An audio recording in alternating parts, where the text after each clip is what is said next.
Would you like to hear a story for Naberus? One that I told my grandchildren when they were small. Very well. Long ago, in the Orokin days, a golden people lived in spoiled luxury. If a body wore out, why, they would take a new one as easily as plucking a maprico. Such was the mystery of the Kuva. So, what became of death and disease? Oh, they were abundant, but not for the Orokin. They were above petty death. Such was their contempt that they decreed a special day on which to make fun of it. On Naberus, the night of memory, the shining people laughed at death. They dressed in costumes that recalled the old days of mortality. Skulls grinned, hallways guttered with demon lights.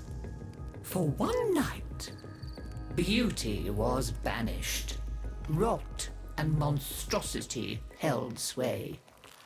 Now, on one very special Naberus, 3 pretty Orokin were bored, as Orokin so often were. Naberus no longer holds its magic for me, sighed one. Masks and costumes are for children, grumbled another. Why follow the crowd, mused the third. Are we not the very elite of the elite? Ha ha! Up, my Kissingtons, my luscious loves. Send for blue Kuva and hot lights. I have a sport that will mend all.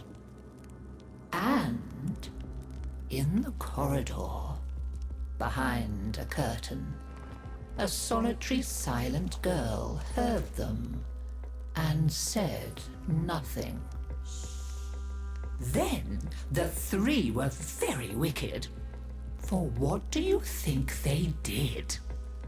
Down into the streets they went, and they caught 3 poor Ostrans and bore them back to their gilded halls. One they peeled like a fruit and decked out with glassy splinters, and his naked jaws went chitter-chatter-snap. And it echoed all around. Scarlet footprints he left. Another's limbs they twisted and wrenched his neck, and made a bundle of him until he scuttled upsy-downsy like a horrid crab. With his sockets all empty and his stretched-out nose snuffling. The third they pulled thin in hand and foot.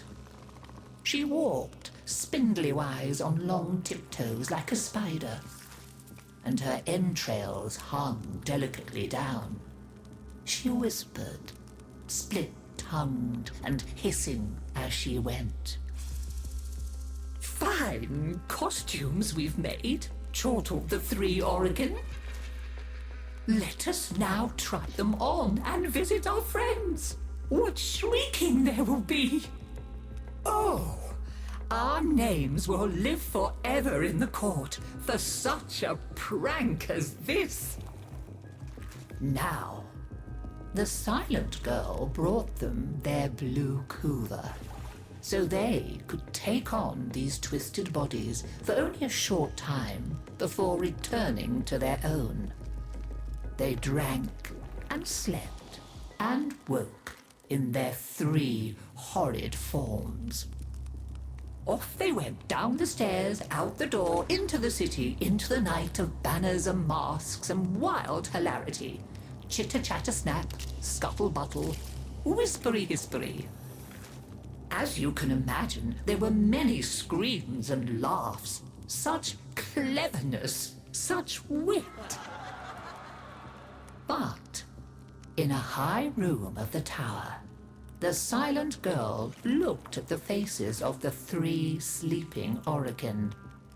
She went and opened a little ivory door that she was not supposed to know about, and drew forth a flask that she would have been glassed for even looking at. A flask of crimson kuva, the scarlet seal upon continuity, permanent. And she tipped it down 3 cruel throats. With a little laugh, she went skating away, never to return. There were many screams that Naberus night, but when the sun came up, none screamed so loud as the 3 who found that they were trapped in the hideous bodies they themselves had fashioned forever and ever.